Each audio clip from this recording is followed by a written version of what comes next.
On you.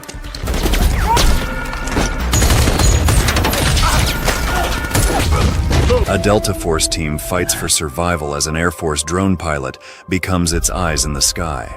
You are having a very pleasant day. I'm your eyes in the sky in the bringer of doom. Is this your first mission in theater, JTAC? Second. We're going after a CIA asset that's been captured.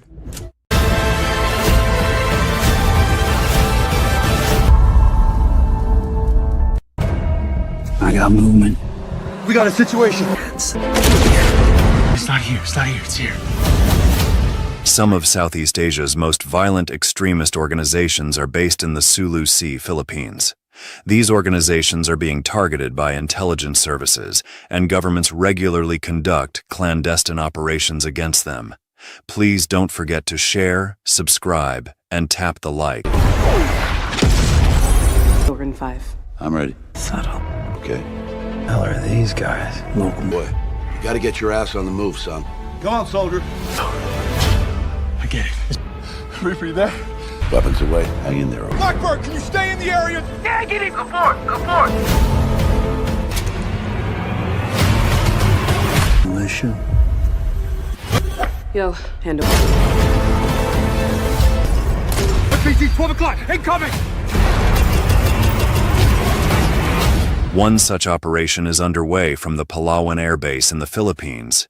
Captain Eddie Reaper Grimm, Russell Crowe, a U.S. Air Force drone pilot supported by Staff Sergeant Nia Branson, Chica Ikagwe, provides air support from a Reaper to a U.S. Army Delta Force team sent to rescue a CIA spy in the southern Philippines. The CIA agent was gathering intelligence on Alexander Petrov, a Russian arms dealer and former KGB agent. The crew includes Master Sergeant John Sugar Sweet, Sergeant J.J. Kinney. He is the JTAC, and his job is to guide the drone to its targets on the ground. Sergeant Bishop and Sergeant Abel, Luke Hemsworth. Nia is getting married and wants Eddie to walk her down the aisle, which she is unable to do as she keeps getting interrupted. Eddie is also getting calls from his pregnant wife, Lucy. Eddie wants Lucy's sister to take her to the hospital in case she goes into labor, as he is on a mission.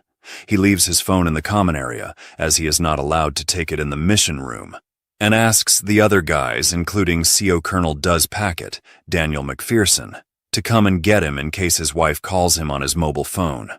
The base is busy watching a basketball game on TV. The team lands on a beach and treks 8 kilometers to their target area. As the team gets close to their target, there is a systems malfunction, and the drone's visual data connection to the control room is disrupted. As such, Eddie and Kinney are blind as they cannot see enemy locations on the ground. Eddie pulls the Reaper drone back to the Palawan base for repairs, and there are no other UAVs in the air to provide cover. Translation. I need someone to cover. That's why you're still bitching about it. Therein lies the problem. Barbaric nature. At the end of the day, when technology fails, the other side of those rocks. Roger. Stand by.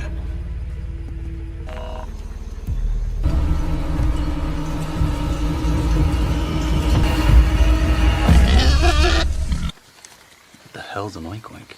Ah, for fuck's sake. The team reaches the headquarters compound of Abu Sayyaf and positively identifies Alexander Petrov as well as Saeed Hashimi, the head of Abu Sayyaf. Hashimi is buying his guns from Petrov. After fixes, the Reaper drone reaches back on station. The team watches as Hashimi turns on Petrov and beheads his wife. The team orders the Reaper to drop a bomb when Hashimi moves to behead Petrov's son. Hashimi is also shot in the leg by the U.S. team. But this sure looks like our guy. That's Petrov, all right. Local militia? Don't know. More guys with guns. In town.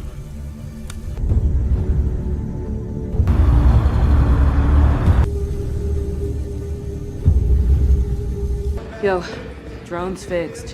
Hand over in 5. I'm ready.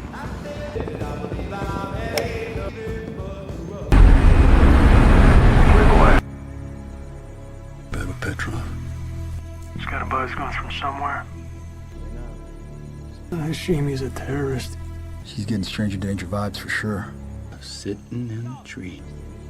Yeah, this guy's definitely. Oh, fuck.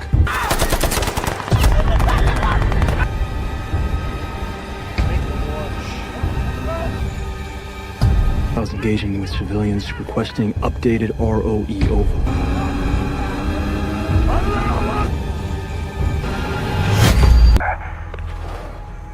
Jesus Christ. Fuck me. What the fuck? اطرف انا الشيطان راح اشلك روحك من مطرح يا اخو شر الله بك كنت هاد What the fuck?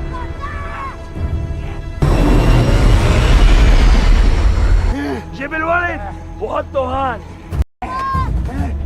101 by Hellfire missile, copied. Fuck this sugar, I ain't watching this asshole. Kenny, drop that fucking bomb.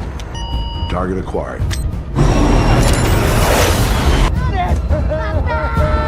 Diversion. Weapons away. Impact 30 seconds.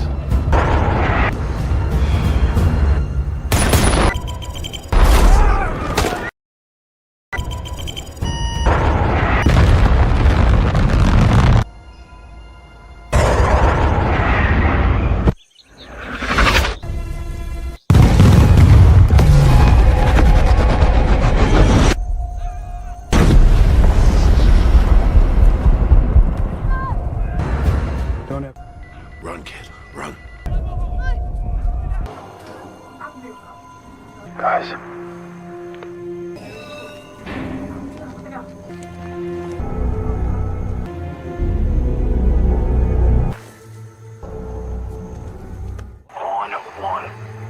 Abel, you're taking center. Bishop, extreme. Kenny, you've got hostiles directly below you. Do not move, do not even breathe. I need sights on targets. Abel, Bishop. On 1, 3, 2, 1.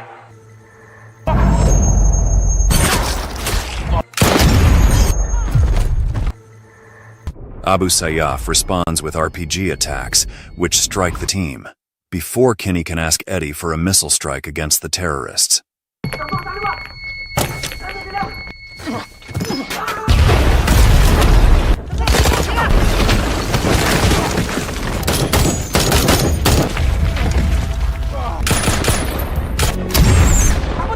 Bishop, move your position! Got it!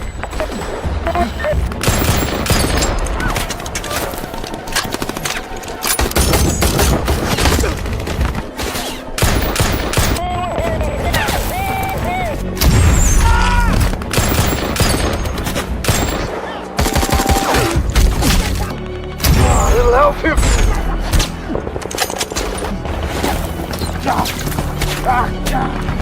Kitty, I need you to lay down.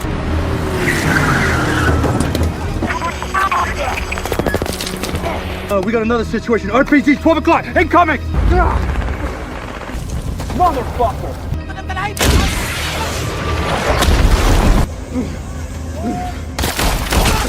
Stay still, asshole. Try him, buddy. Okay. Yeah, you're good, man. You're good. You're good. I got you. I'm good. I'm good. You're good. Abel is down. Abel is down. Fuck. Abel, no. Fuck. Alpha 1, this is Playboy. Abel's down. Kitty, listen to me. I need you to stay focused, Sergeant. Get yourself together. He's dead. We are taking heavy fire from two-man RPG teams. Wait, what about Abel? Abel is dead.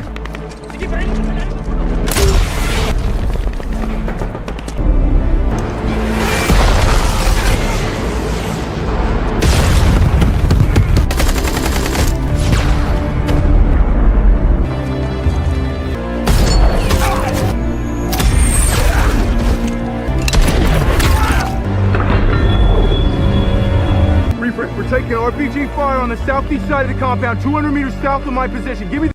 We have eyes on the target. 1 by blue 118. Weapons away. Where's that bomb, Sergeant? Impact 20 seconds. 20 seconds.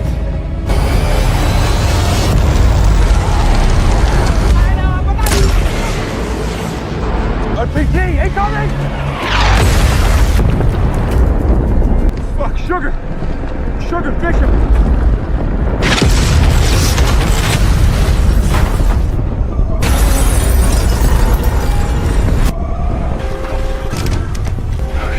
Did he pop the smoke? Fuck! You got eyes on him? Lost. Playboy, do you copy? I see him.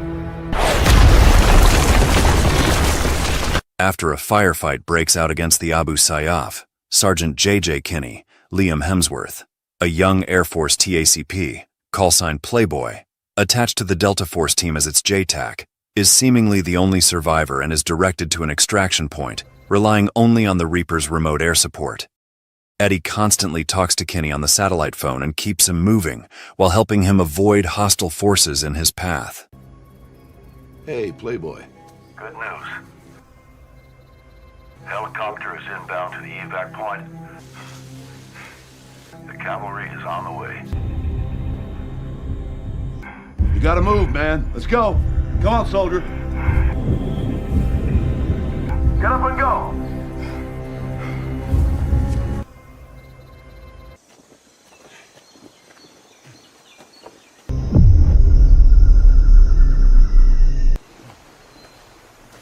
Truck on the road, half a click.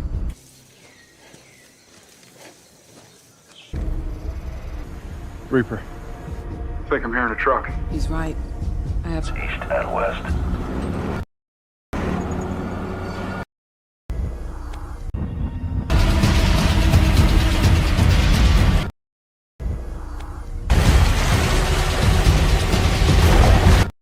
I have contact from the east. 1 by Hellfire, air-to-ground, 114 standing by.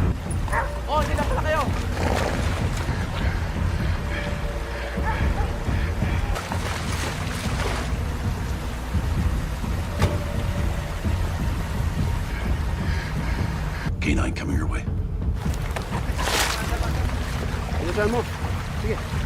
Safe to assume.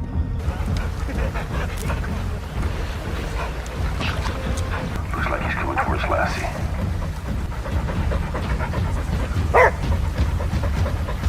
Do not move.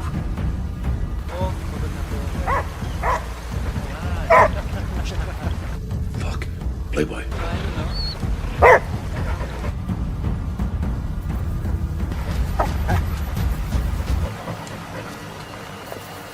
Playboy. Do not move. No, sige na. Sige na, tayo na. Sige na, tayo.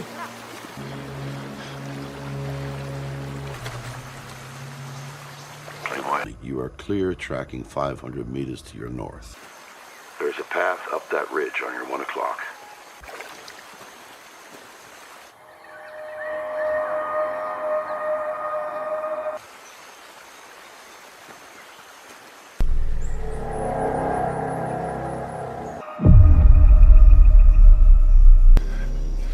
I'm all right.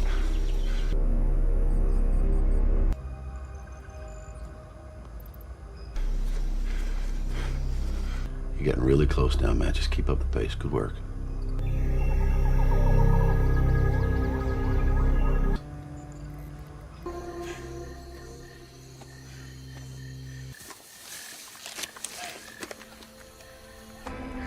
Reaper, how's my path to the LZ? Playboy 06, this is Blackbird 25, approaching LZ from east. Clear. Path is clear. Gain 3 mics, over. Copy. Time to get the hell out of Dodge, Playboy. Hey, drop me a line next time you're in Vegas. I have a solid hookup for Disney on Ice.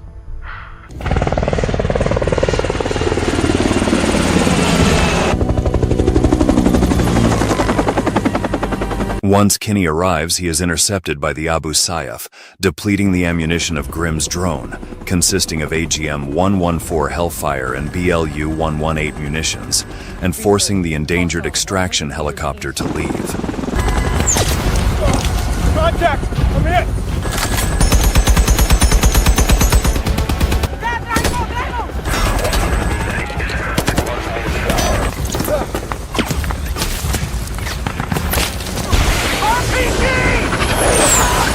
Contact Blackbird. I have multiple targets around the LZ.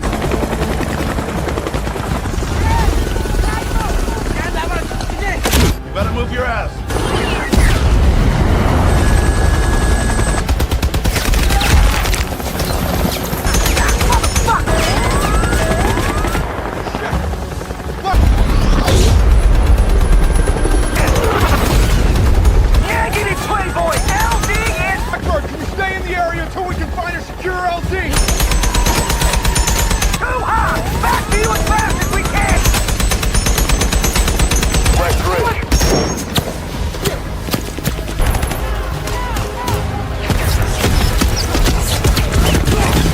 Contact Playboy. 3 more trucks. Shit!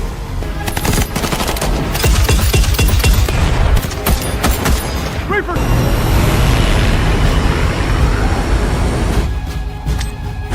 Impact 20 seconds. Hellfire, airground 114.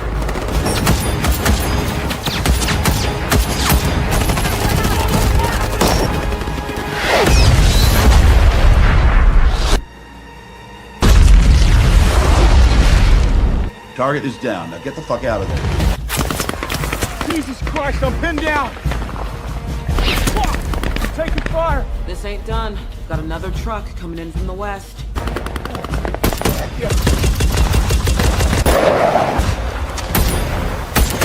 Drop everything you have! Entering point Alpha. And in on an east-west heading. He's gotta turn his strobe off.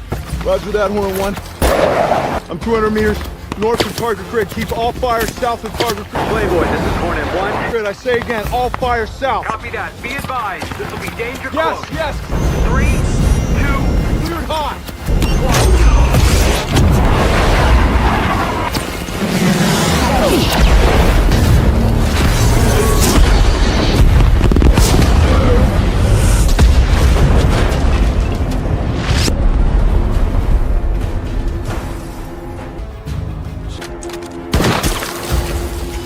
Point coming around for another run. Copy that. This run is going. Still taking fire from what? Copy, Blake.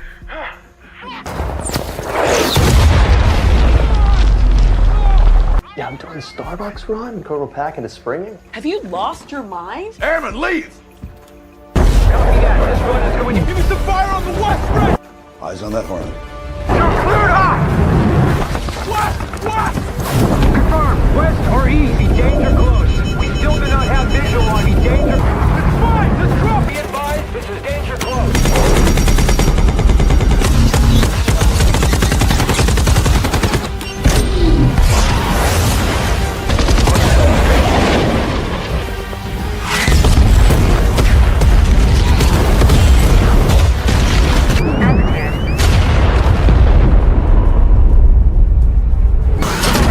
A Hornet fighter aircraft arrives on station to provide cover fire from the air, but the terrorists have surrounded Kinney from all sides.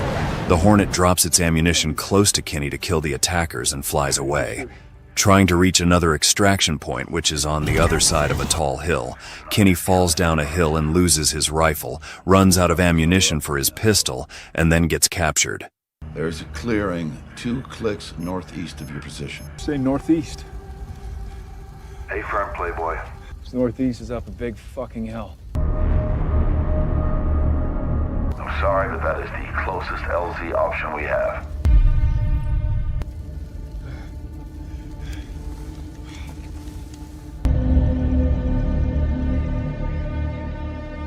ETA to the alternate LZ. Is 90 mics.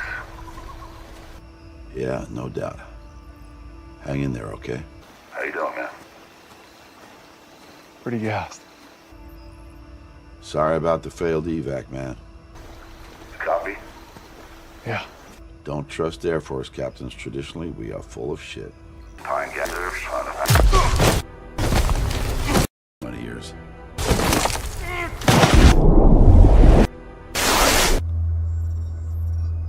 Playboy, do you copy? Playboy, you copy? Fuck, man. You okay? You hurt? Yeah, I'm here. Slid halfway down the fucking mountain. What happened? Yeah, just my pride. Reaper, I've got movement in front of Playboy, 100 meters northwest. 3 armed hostiles. Zoom in. Playboy, you have 3 hostiles heading your way.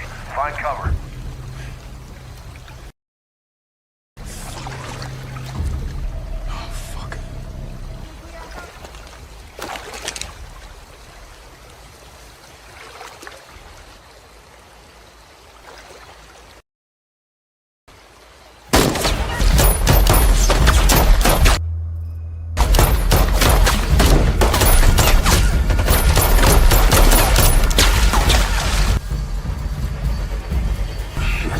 Scan forward. Keep me with him. Copy.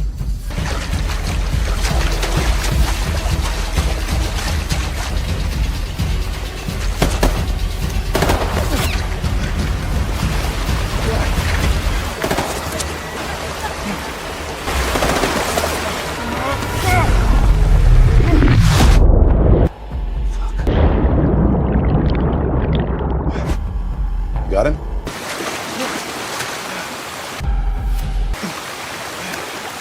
I'm looking.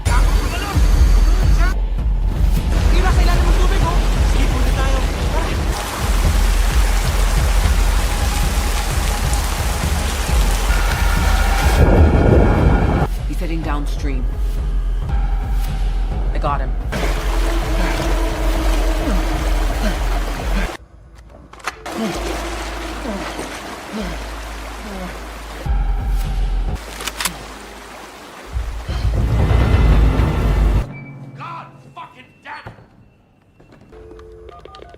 Requesting permission to stay in the chair until we get the soldier home.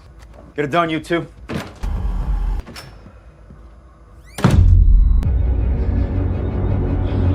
One of his squad mates, Master Sergeant John Sugar Sweet, Milo Venimilia, turns out to be alive and rescues Kinney while telling him Sergeant Bishop, Ricky Whittle, was taken prisoner in Abu Sayyaf's base in a series of caves at their initial mission location.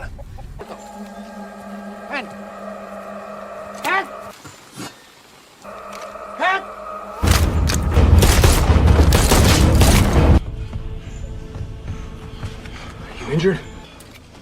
Look at me. The RPG exploded on your position. Near.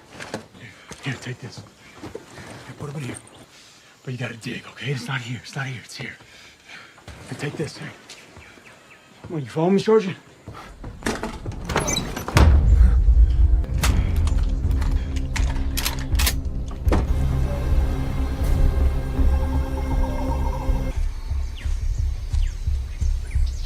Still have your battery? I lost it in the fall. Let me see your knife.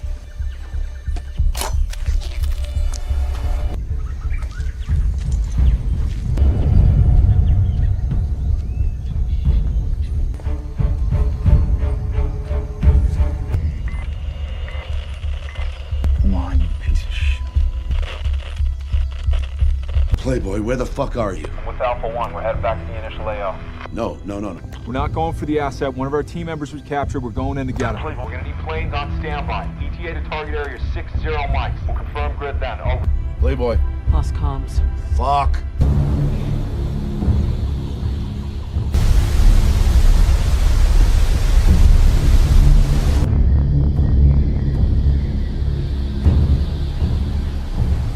What's the plan?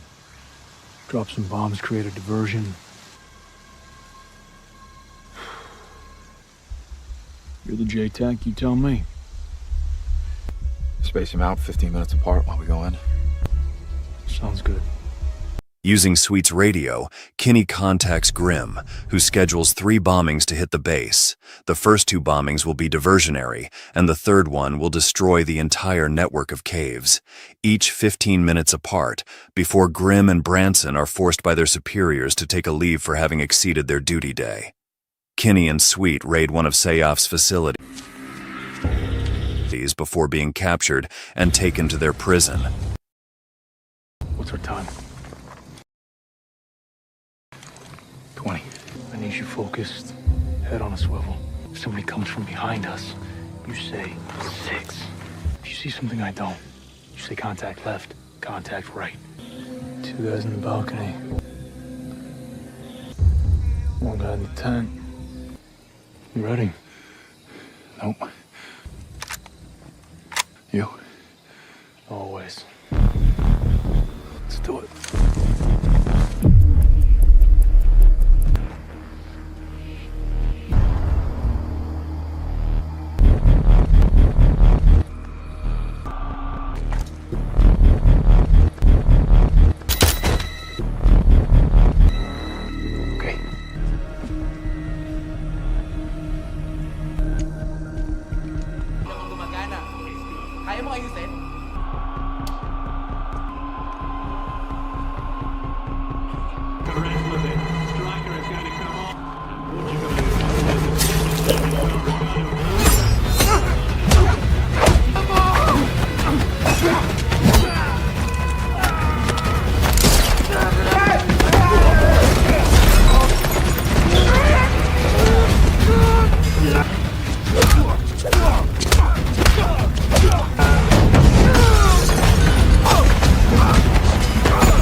Good?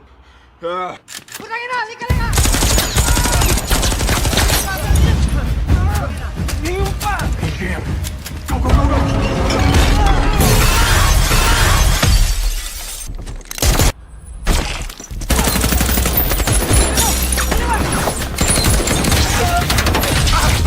go, go!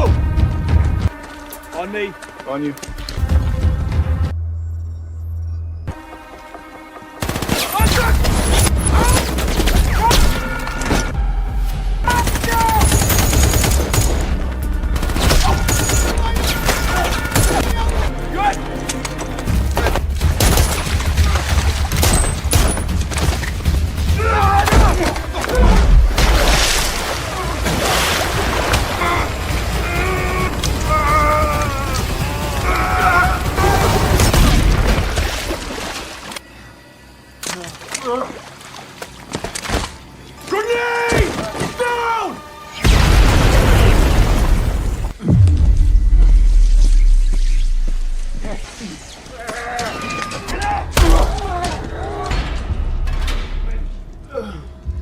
Hey, Shug. Hey, how you doing, Bishop? You sure idea of a rescue mission? You look like ass. Sweet is executed right as the first superficial bombing hits, and Kinney is taken to be tortured, where the rebel leader Saeed Hashimi, Robert Rabaya, does not believe his warning about the upcoming bombings. When the bombs hit, Kinney survives due to having been dunked in a water tub, while his captors are caught in the flames.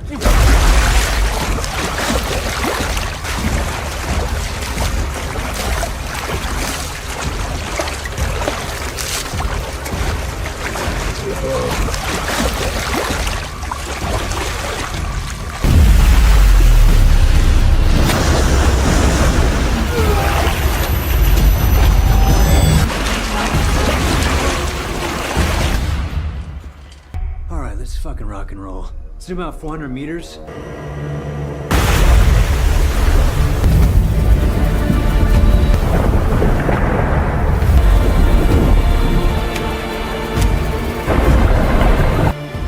Bombs away.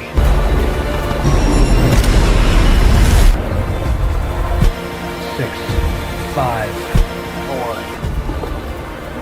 2, 1, impact.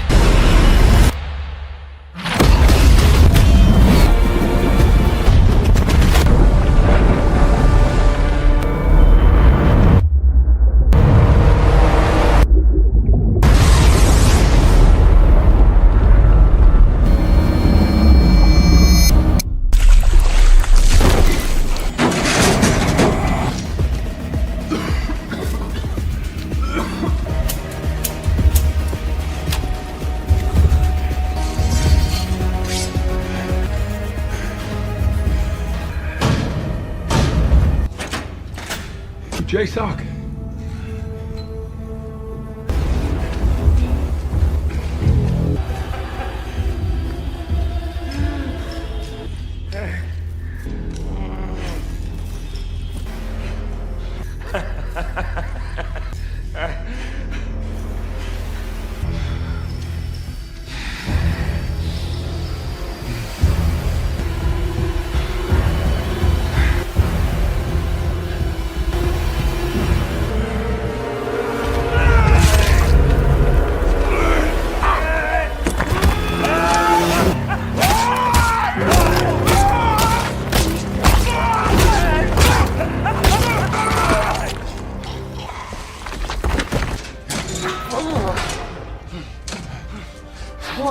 Good?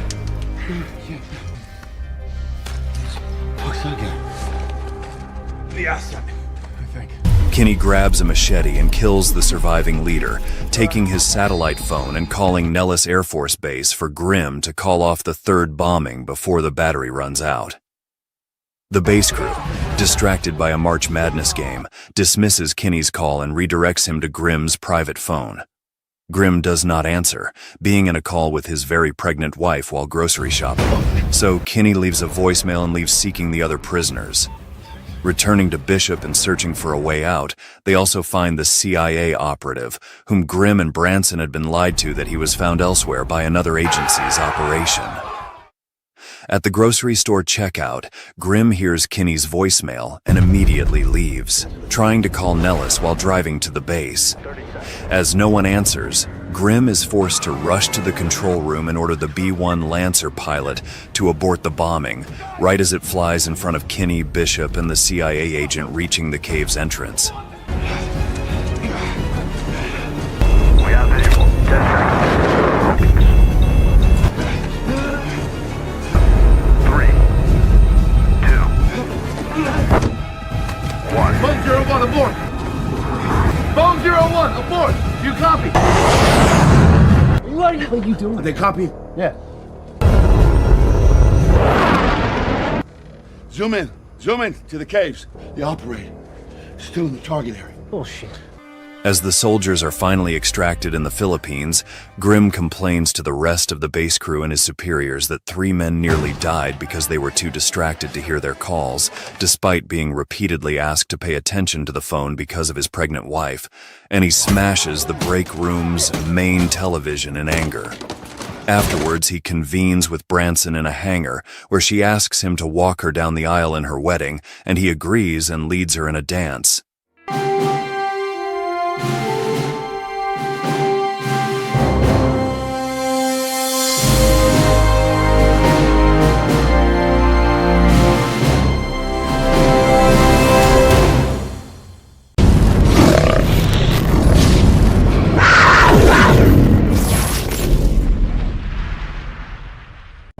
An unrelenting desire to push yourself harder and further than anyone could think possible.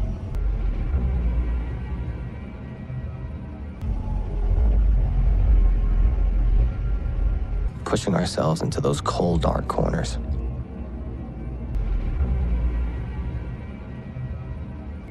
Where the bad things fight.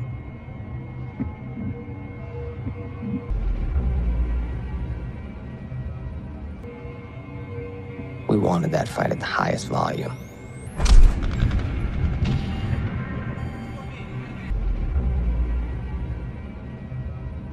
A loud fight. The loudest, coldest, darkest, most unpleasant of the unpleasant fights.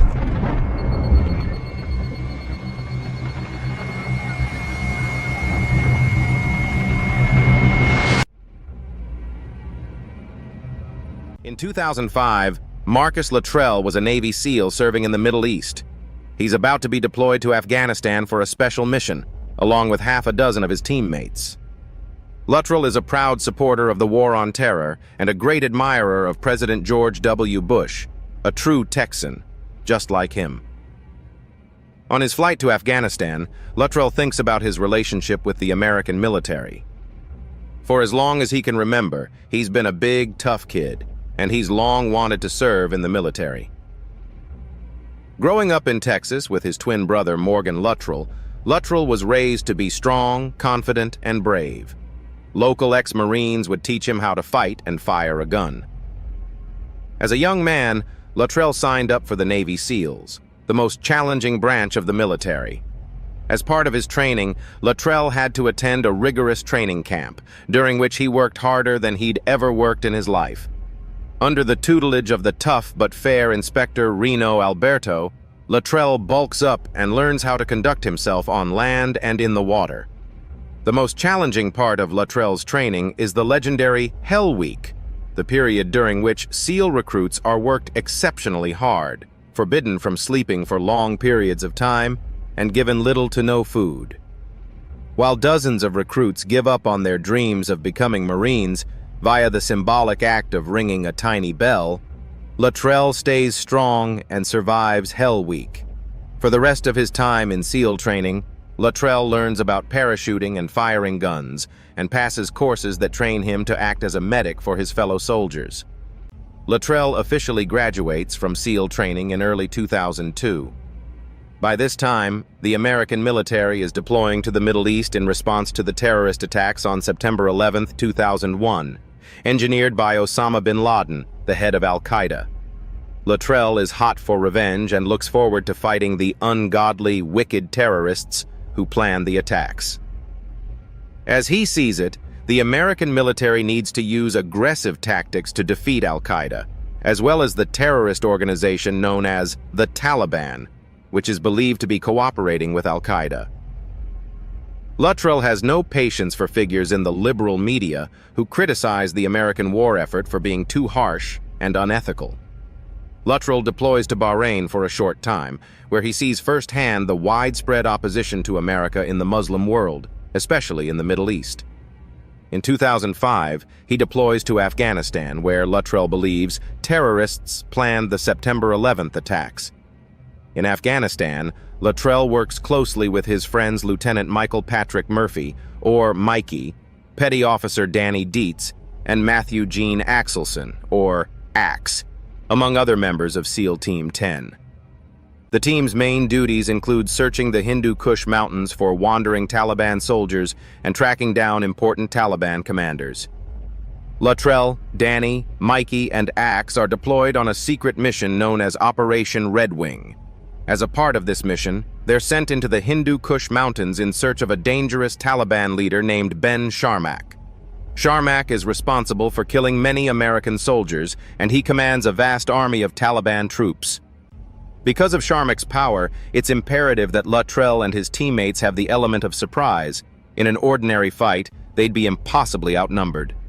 Late at night, the SEALs land near the village where Sharmak is suspected to be living and stake out the area. The next day, they cross paths with a group of Afghan goat herds, posing a major challenge to the mission. If the SEALs let the goat herds go, there's a good chance that the goat herds will either tell Taliban soldiers about the SEALs, or they'll be tortured and forced to reveal what they know. Nevertheless, Luttrell and Mikey are reluctant to murder innocent people, while Axe wants to kill them and Danny doesn't voice an opinion. In the end, the SEALs vote to let the goat herds go free. Within just a few hours, dozens of Taliban soldiers show up in the mountains, no doubt sent there by the goat herds. The SEALs are put in an impossible position. They fight back, killing many Taliban soldiers, but they're so badly outnumbered that they have no choice but to retreat.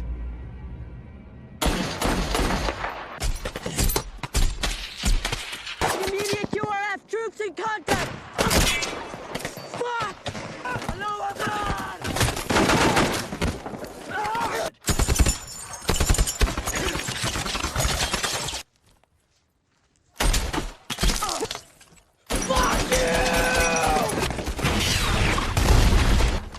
Fucking radio, we're moving! Roger that!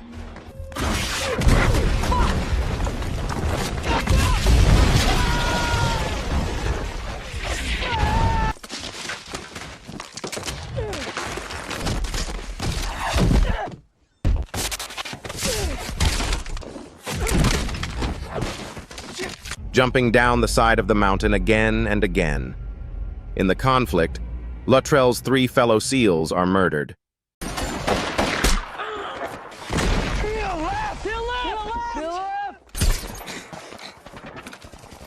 Get him up! Come on. Fucking strap. Get him up. Get him up. Luttrell tries to care for his men since he's the team medic, but he loses his medical supplies in a fall down the mountain. In his moment of crisis, Luttrell prays to God for mercy. Amazingly, Luttrell is able to hold on to his rifle during his fall, and then he's able to hide from the Taliban troops.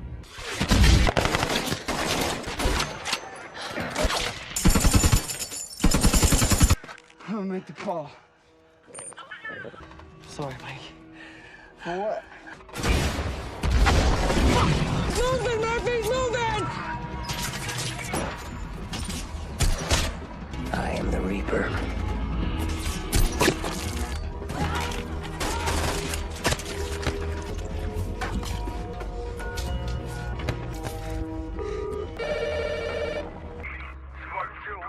We need immediate air support.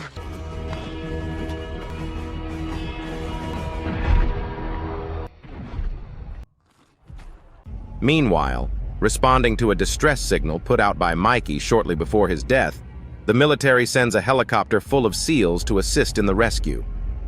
However, the Taliban shoot down the helicopter, killing everyone on board.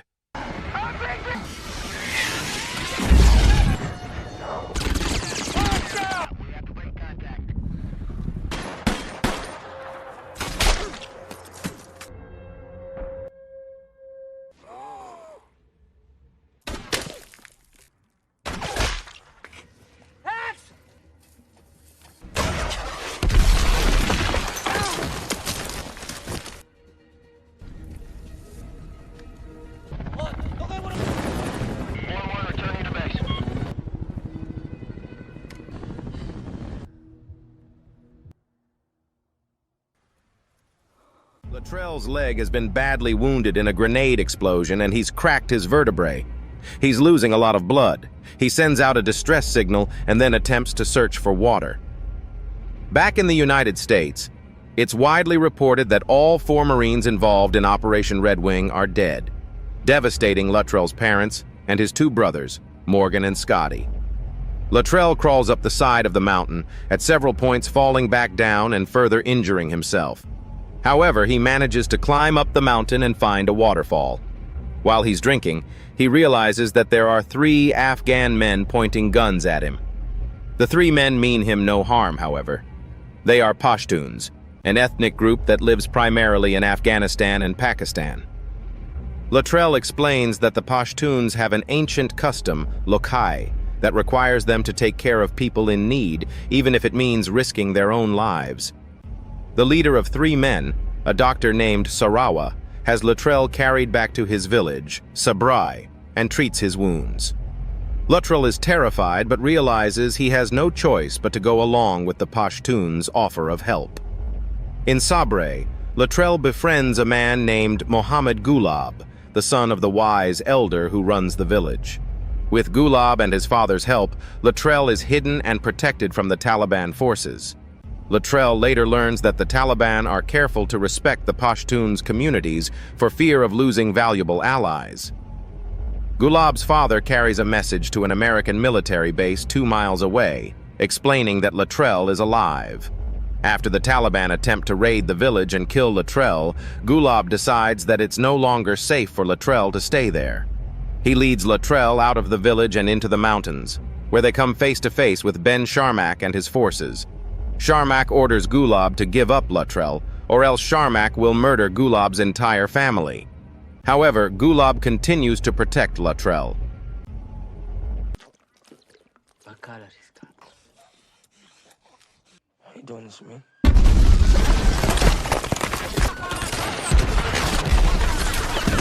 Sir, we have a verified letter from Marcus Luttrell seeking assistance.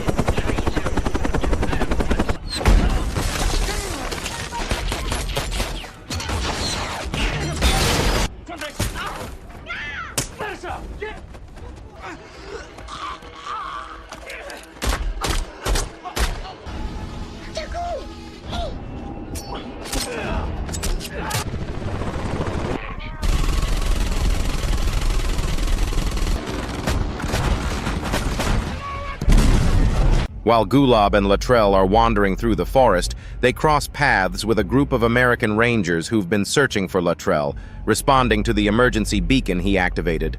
The Rangers have been searching for Luttrell for days and had begun to think he was dead. They carry Luttrell and Gulab away from the village and back to an American military base. There, Luttrell and Gulab part ways. It's an emotional goodbye for Luttrell, who has no words to convey his gratitude to Gulab for saving his life. On the military base, Luttrell receives medical treatment for his wounds. He's eventually sent back to America, where he reunites with his family and friends. He also begins to come to terms with the realities of Operation Red Wing. He's the lone survivor of the mission. Luttrell travels across the country, visiting the relatives of his deceased teammates and offering his condolences.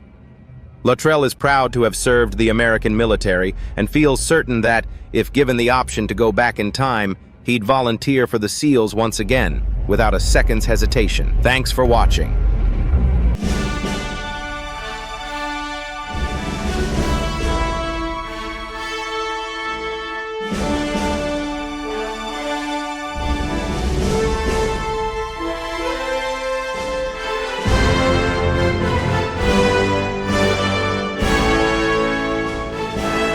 A special operations commander leads his team into the Nigerian jungle in order to rescue a doctor who will only join them if they agree to save 70 refugees too. Go.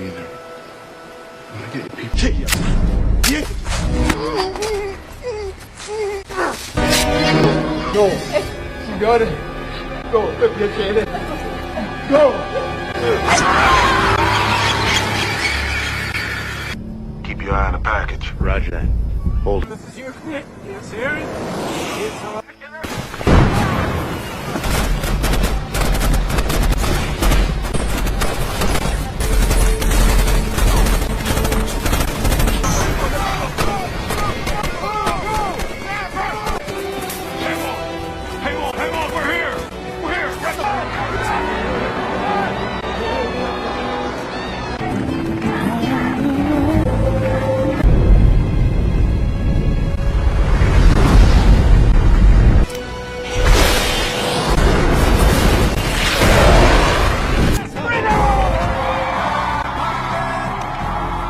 Navy SEAL Lieutenant A.K. Waters and his elite squadron of tactical specialists are forced to choose between their duty and their humanity, between following orders by ignoring the conflict that surrounds them or finding the courage to follow their conscience and protect a group of innocent refugees.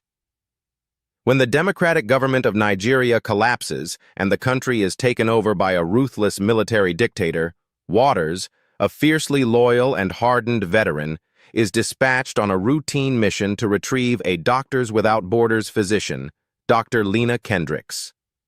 Dr. Kendricks, an American citizen by marriage, is tending to the victims of the ongoing civil war at a Catholic mission in a remote village.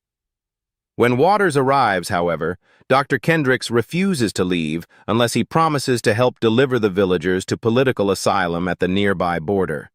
If they are left behind, they will be at the mercy of the enormous rebel army. Waters is under strict orders from his commanding officer, Captain Bill Rhodes, to remain disengaged from the conflict. But as he and his men witness the brutality of the rebels firsthand, they are won over to Dr. Kendricks's cause and place their lives at risk by agreeing to escort the villagers on a perilous trek through the dense jungle.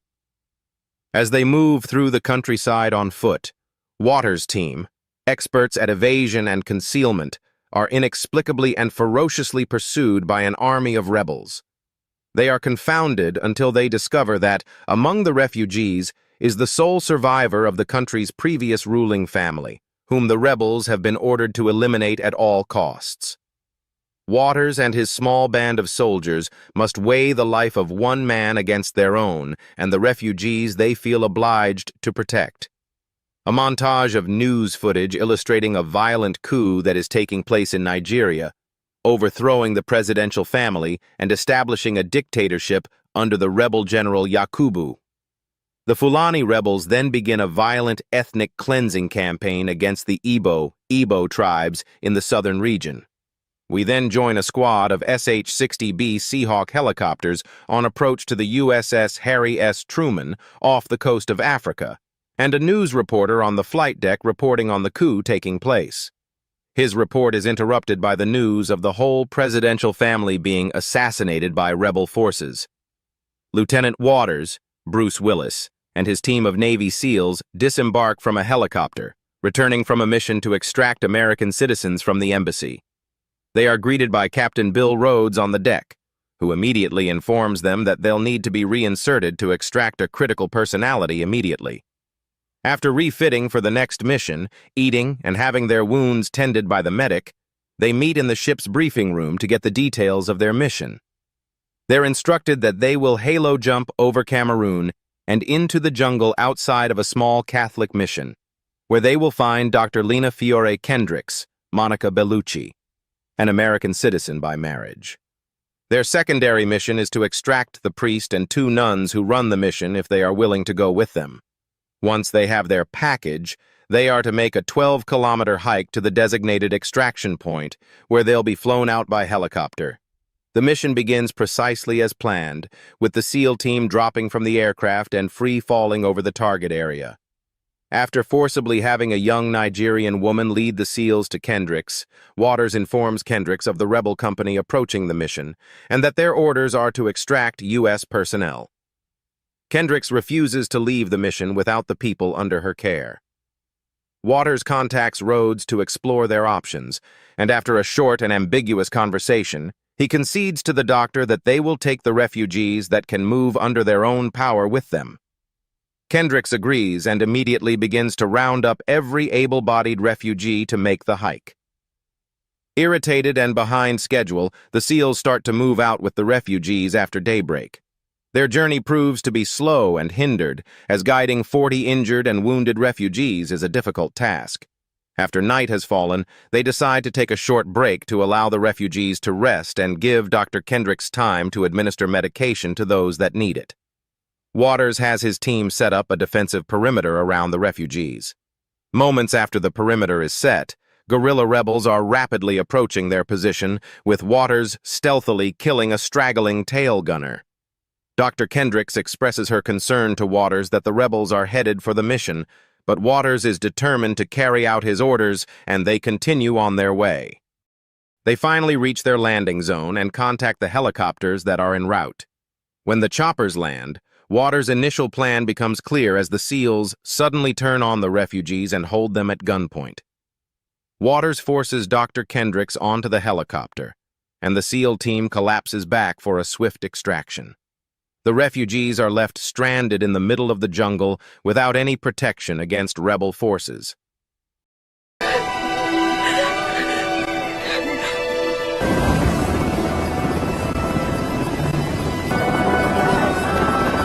We saw this on the way in.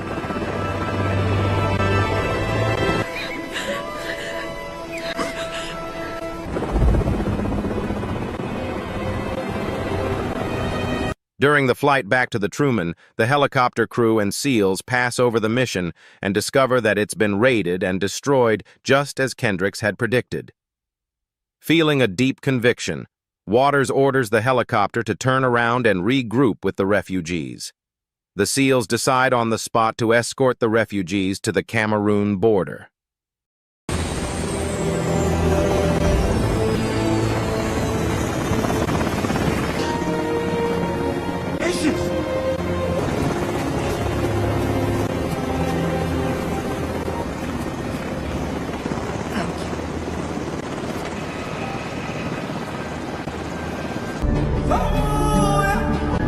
During the trip, the SEALs discover that they are being tracked by a large body of rebel soldiers while using satellite scans of the area. Their pursuers are having mysterious success in their tracking of the SEALs. As they continuously attempt to escape and evade the rebels, Rebels? I told you I don't know. Dr. Kendricks. they encounter a small village that is in the process of being destroyed and the residents executed, sexually assaulted, and murdered by rebel soldiers. Realizing that they have an opportunity to stop it, Waters orders the refugees to remain on the high ground while his team assaults the village. They execute their plan with surgical precision, eliminating the threat.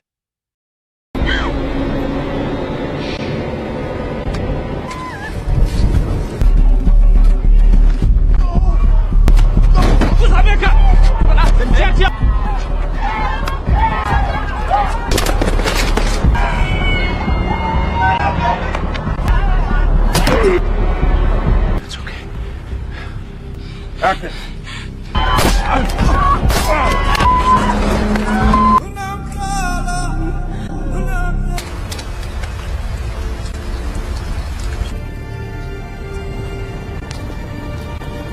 During the aftermath of the assault, the SEAL team becomes morally conscious after seeing the after effects of the atrocities.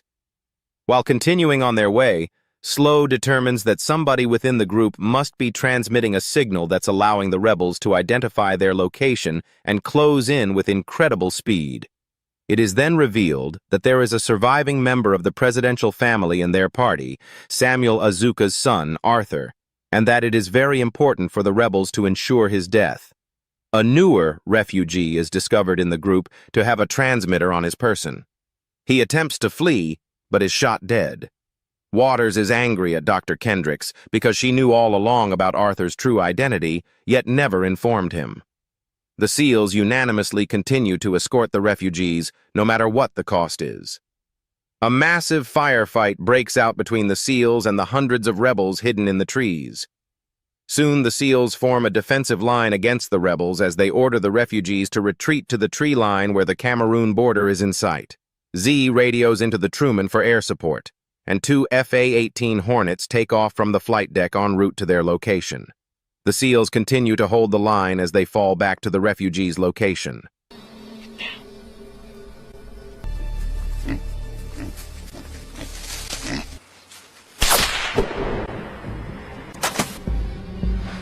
I got hit.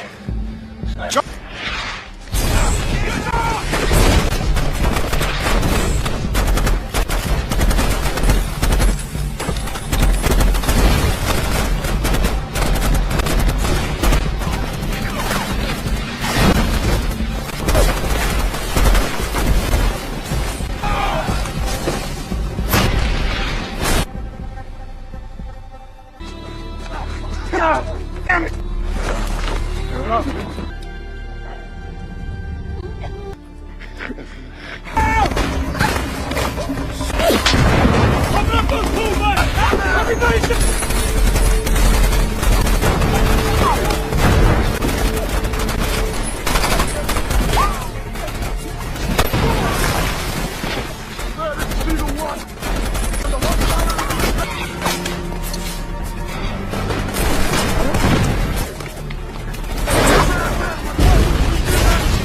However, the overwhelming firepower of the rebels claims the lives of Slow, Flea, Lake, and Silk.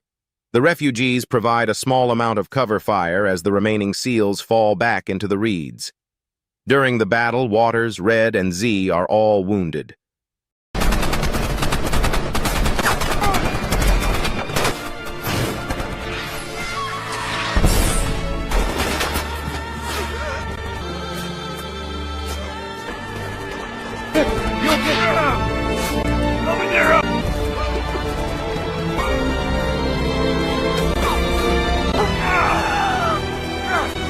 The planes forming the airstrike radio into their location. The SEALs mark the ground with a smoke grenade and order the pilots to fire on everything between the tree line and the smoke. Arthur and Dr. Kendricks are scrambling to the gate when they hear the thunderous roar of their birds on approach. They are terrified to see the planes drop a substantial payload on the rebel fighters. With the battlefield engulfed in fire, Arthur and Kendricks fear that the airstrike wiped out Waters' team. Waters, Z, Doc, and Red emerge from the grass as helicopters land on the other side of the Cameroon border as Captain Rhodes orders the guards to open the gate and let the SEALs and refugees in. A group of Marines then escort the SEALs to the helicopters, where their wounds are tended to. Dr. Kendricks says her goodbyes to her friends and departs on the same helicopter with Waters. The final scene depicts the refugees recognizing Arthur as the tribal king and rightful heir to Nigeria, and he raises his hand, exclaiming, "Freedom!" as his fellow Nigerians celebrate around him. In the closing title, we see the quote, "The only thing necessary for the triumph of evil is for good men to do nothing," by Edmund Burke. Thanks for watching. Please don't forget to share and subscribe.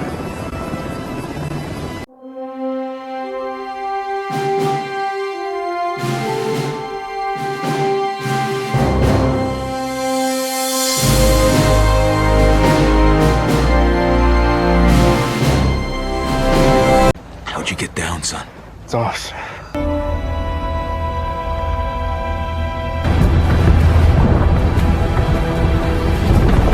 Captain?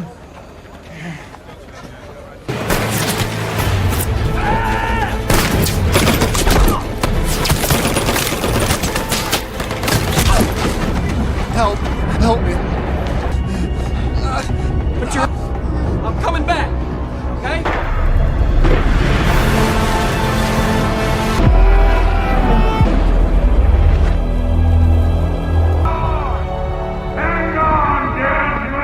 And young men stumble and fall, but those who hope in the Lord will renew their strength.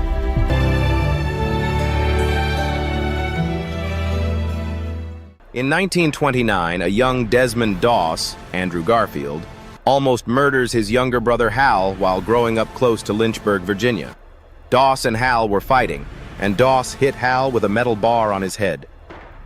Hal stopped breathing for a few seconds and was revived by their father. This experience and his Seventh-day Adventist upbringing reinforced Desmond's belief in the commandment, "Thou shalt not kill." The brothers are adventurous and brave, while their father Tom talks to the graves of his dead WWI buddies every day and tells them about the events in their community. Tom is married to Bertha and is very abusive and violent towards her. 15 years later, Doss takes a man injured by a car to the hospital and meets a nurse, Dorothy Shuta, Teresa Palmer. Doss had saved the man's life by making a tourniquet out of his belt, which stopped the profuse bleeding from the man's severed artery in the thighs. Doss keeps going back to the hospital to meet Dorothy and eventually musters the courage to ask her out. They enter into a relationship. Doss is head over heels in love with Dorothy and cannot take his eyes off her. And Doss tells her of his desire to do medical work. He was inspired when the doctor told him that he saved the man's life, and Doss felt good about it. At the outbreak of World War II, Doss is motivated to enlist in the Army. Hal has already enlisted in the Army and argues that the Army protects families back home, so it does not count as killing. His father, Tom, Hugo Weaving, a troubled World War I veteran, is deeply upset by the decision. Tom displays symptoms of PTSD due to his memories of the death of his friends on the battlefield. Tom is adamant that there is no way that a thinker like Doss will survive the war. Because he is a conscientious objector, Doss intends to serve as a combat medic. Before leaving for Fort Jackson, South Carolina, he asks for Dorothy's hand in marriage, and she accepts. Dorothy gives Doss her copy of the Bible and asks him to keep it close to his heart. Doss is placed under the command of Sergeant Howell, Vince Vaughn, at Fort Jackson. He excels physically but becomes an outcast among his fellow soldiers for refusing to handle a rifle and train on Saturdays. Other soldiers include Grease Nolan, Ben Mingay, Tex Lewis, Michael Sheesby, Vito Ranelli, Faraz Durrani, Milt Hollywood Zane, Luke Pegler, Smitty Riker, Ralph Morgan, Damian Tomlinson, Lucky Ford, Milo Gibson, Randall Teach Fuller, Richard Pyros, Corporal Jessup, Ben O'Toole, and Andy Gould Walker, Goran D. Clute. During basic training, Doss refuses to carry firearms and says that he was never meant to be sent to a rifle company and he has volunteered for the medical corps. Captain Glover refuses to transfer Doss, even thought he won't kill anyone or work on Saturdays. Colonel Stelzer, Richard Roxburgh, orders that Doss can serve as a medic if he completes all other areas of his basic training. Howell and Captain Glover, Sam Worthington, attempt to discharge Doss for psychiatric reasons, but fails. The camp doctor reports that Doss has unique religious views, but this does not qualify for a Section 8 discharge. Howell then torments Doss by putting him through grueling labor, intending to get Doss to leave of his own accord. Howell tells the rest of the company about Doss's special requirements and tells them that they should not depend on Doss to save their lives in battle. Howell believes that Doss's beliefs will cost American lives. Smitty confronts Doss in the barracks and calls him a coward. Despite being beaten one night by his fellow soldiers, he refuses to identify his attackers and continues training. They complete basic training and are released on leave, during which Doss intends to marry Dorothy, but his refusal to carry a firearm leads to an arrest for insubordination by his company commander, Lieutenant Colonel Cooney, Matt Nabel. As a result, Doss misses his wedding to Dorothy. Dorothy visits Doss in jail and tries to convince him to plead guilty so that he can be released without charge, but Doss refuses to compromise his beliefs. At his trial, Doss pleads not guilty, but before he is sentenced, his father barges into the tribunal with a letter from a former commanding officer, Brigadier General Musgrove, stating that his son's pacifism is protected by an act of Congress. The charges against Doss are dropped, and he and Dorothy are married. Doss is given permission to head into a field of battle without a single weapon to protect himself or others. In May 1945, Doss's unit is assigned to the 77th Infantry Division and deployed to the Pacific Theater. During the Battle of Okinawa, Doss's unit is informed that they are to relieve the 96th Infantry Division, which was tasked with ascending and securing the Maida Escarpment, Hacksaw Ridge. The 96th tried to take Hacksaw Ridge 6 times and were thrown back all times. Nothing was left of the 96th after the 6th attempt. In the initial fight, both sides sustain heavy losses. Hacksaw Ridge is on top of a cliff. The naval batteries bombard the ridge before the army starts climbing. The enemy is well protected in bunkers and not impacted by the shelling. As soon as the army reaches the ridge, they are hit by heavy machine gun fires and grenades. The army men are slaughtered. The unit gathers itself and starts to fight back 1 foot at a time. The Japanese suffered high losses as well. After a brutal fight, 2 enemy bunkers are destroyed, and the U.S. forces have a foothold on the ridge. The Japanese fight to the last man and no one surrenders. Meanwhile, Doss successfully saves several soldiers, including those with severe injuries. The Americans bivouac for the night, and Doss spends the night in a foxhole with Smitty, Luke Bracey, a squad mate who was the first to call Doss a coward. Doss reveals that his aversion to holding a firearm stems from nearly shooting his drunken father, who threatened his mother, Bertha, Rachel Griffiths, with a gun. Smitty apologizes for doubting his courage and the two make amends. The next morning, the Japanese launch a massive counterattack and drive the Americans off the escarpment. Smitty is killed, and many Americans, including Howell and several of Doss's squad mates, are injured and left on the battlefield. Doss hears the cries of the dying soldiers and decides to run back into the carnage.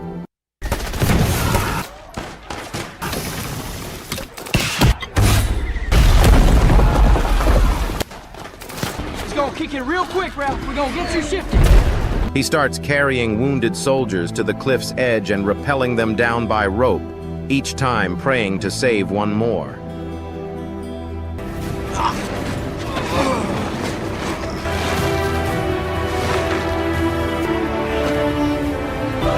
One more. Yeah, we get one more. The arrival of dozens of wounded, once presumed dead, comes as a shock to the rest of the unit below. Doss survives by discovering the network of Japanese tunnels.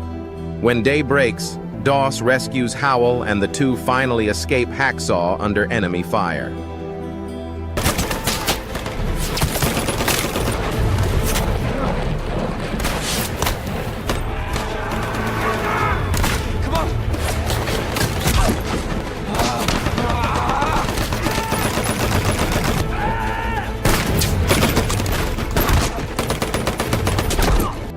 Captain Glover tells Doss that the men have been inspired by his miraculous efforts and that they will not launch the next attack without him. Despite the next day being Doss's Sabbath day, he joins his fellow soldiers after finishing his prayers. With reinforcements, they turn the tide of battle.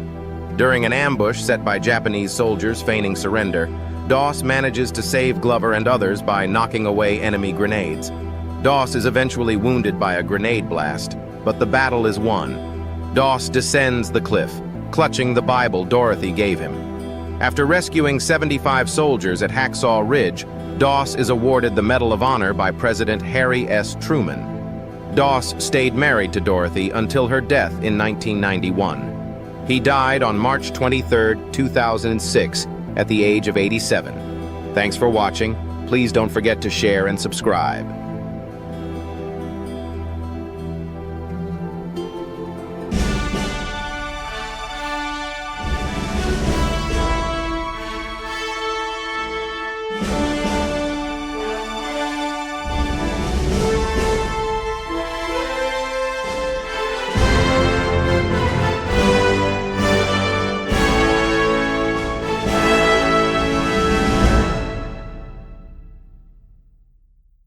Chris Kyle, the deadliest sniper in U.S. military history, was raised in Texas after birth. Together with his father, he goes hunting as a child and grows to love his nation. In 1996, he signs up for the U.S. military and is recommended for the Navy SEALs, at the time a relatively unknown branch trained to fight on land, in the sea, and in the air. Kyle makes it through intense physical training, during which he's waterboarded, forced to exercise for hours at a time without rest, and deprived of sleep. Shortly after completing his SEAL training, Kyle is stationed in Long Beach, California, with Team 3 of the Navy SEALs. There, he meets his future wife, Taya. Taya is attracted to Kyle in part because he's unusually humble for a SEAL. At one point, he tells her, "I'd lay down my life for my country." Kyle is stationed in California on September 11, 2001. He's horrified by Al-Qaeda's terrorist atrocities and wants to deploy to the Middle East as soon as possible. In the end, it takes almost 2 years for Kyle to deploy. During this time, Kyle continues to train rigorously for combat. He also marries Taya. Shortly after their honeymoon, Kyle ships out to the Middle East for his first tour. In the Persian Gulf, Kyle works with Team 3 to raid Iraqi oil tankers suspected of sneaking oil out of the country. He finds that he enjoys firing a gun and feels badass in active combat. In spring 2003, Kyle and the rest of Team 3 arrived in Iraq as part of Operation Iraqi Freedom, the operation designed to liberate the Iraqi people from the dictatorship of Saddam Hussein. In Iraq, Kyle's duties include raiding houses, securing oil fields, and fighting small groups of insurgents. He develops a deep hatred for the insurgents, many of whom are fundamentalist Muslims, who are trying to kill him and his friends. Kyle returns from his first deployment and reunites with Taya Kyle. Taya immediately notices that her husband has changed. The war has made him moodier and angrier. While back in the U.S., Kyle attends sniper school and learns how to shoot accurately from incredibly long distances. Kyle is only an average sniper, he admits, but while stationed in Iraq, he has ample opportunity to shoot insurgents. Before shipping back to Iraq, Taya gives birth to their first child, a baby boy. Taya begins to hate Kyle for leaving her to take care of their child. Back in Iraq, Kyle collaborates with the Polish Grom fighters, the counterparts to the SEALs. He raids apartment complexes suspected of harboring insurgents and provides sniper backup for his friends. Kyle finds that he feels little guilt or hesitation about shooting insurgents. He knows he's doing the right thing. On his second deployment, Kyle earns a bronze model for valor. Kyle returns from his second deployment, and Taya finds it even more difficult to talk to him than usual. Kyle struggles with the pace of civilian life and sometimes wakes up screaming in the middle of the night. However, he begins to bond with his child. Taya senses that Kyle is guilty about some of his actions in Iraq, but doesn't want to ask him about what he did. She admires her husband greatly for his service to their country.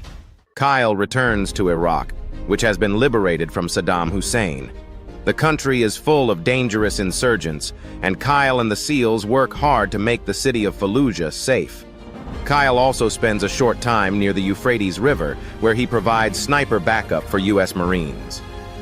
Kyle and his platoon are next transferred to the city of Baghdad, where they're tasked with protecting democratic officials as the country prepares for its first elections. Privately, Kyle believes that democracy will never catch on in Iraq. He endures a few minor injuries during his time in Baghdad, but refuses to seek medical attention. He knows that seeing a doctor is a recipe for being sent home. On his third tour, Kyle amasses a huge number of insurgent kills and begins to acquire a reputation as a superb soldier. Back in the U.S. again, Kyle begins to bond with his son. However, he and Taya continue to have marital problems, especially after Taya learns that Chris is planning on re-enlisting in the military. Taya warns Chris that if he does so, she'll know that he values the SEALs more highly than he values his wife and child. Nevertheless, Kyle re-enlists.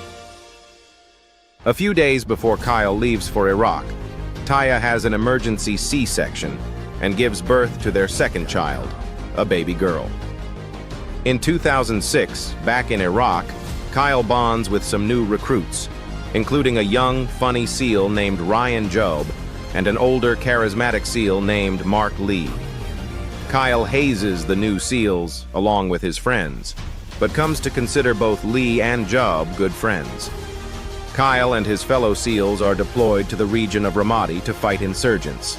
The SEALs are also tasked with training Iraqi soldiers and police officers. However, Kyle finds this work to be useless, since most Iraqi soldiers and police officers are lazy and undisciplined. Kyle and the SEALs also fight in the Battle of Ramadi, when American troops take over the city. On this tour, Kyle learns that he's acquired the nickname the Devil of Ramadi. Insurgents know that he's a deadly sniper and have put a huge bounty on his life. Nevertheless, Kyle continues with his work, providing backup for the troops and raiding Iraqi houses, which the military quickly converts into bases. One day, Kyle leads a group of SEALs through Ramadi and tells Ryan Job to stand on one side of the street. Because of where he stands, Job is shot in the head by an insurgent, and he ends up losing both eyes.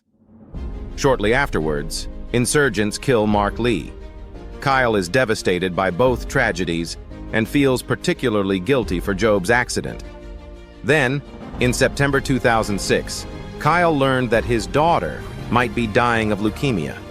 He decides to go back to the U.S., though he feels guilty for leaving his soldiers behind.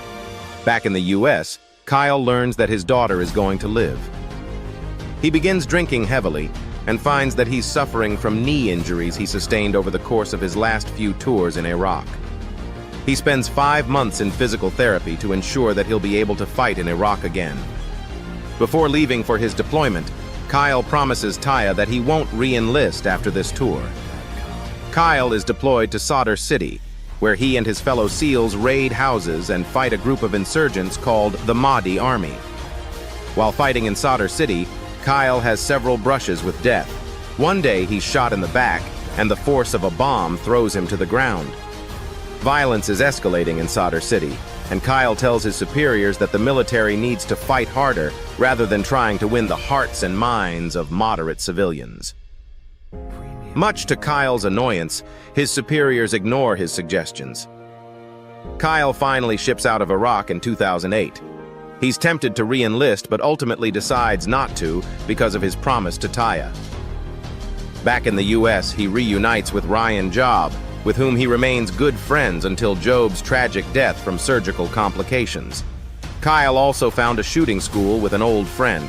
He cuts back on drinking, goes to counseling with Taya, and decides that he wants to remain married to her. Looking back, he decides that his time in the SEALs has made him a stronger, better man. Ride the beat when you rock the mic. Put your foot on the gas and eat a red light. Ride the beat when you rock the mic. Put your foot on the gas, make a left, go right. Ride the beat when you rock the mic. Put your foot on the gas and eat a red light. Ride Ride the beat when you rock the mic. Put your foot on the gas, make a left, go right. Ride the beat.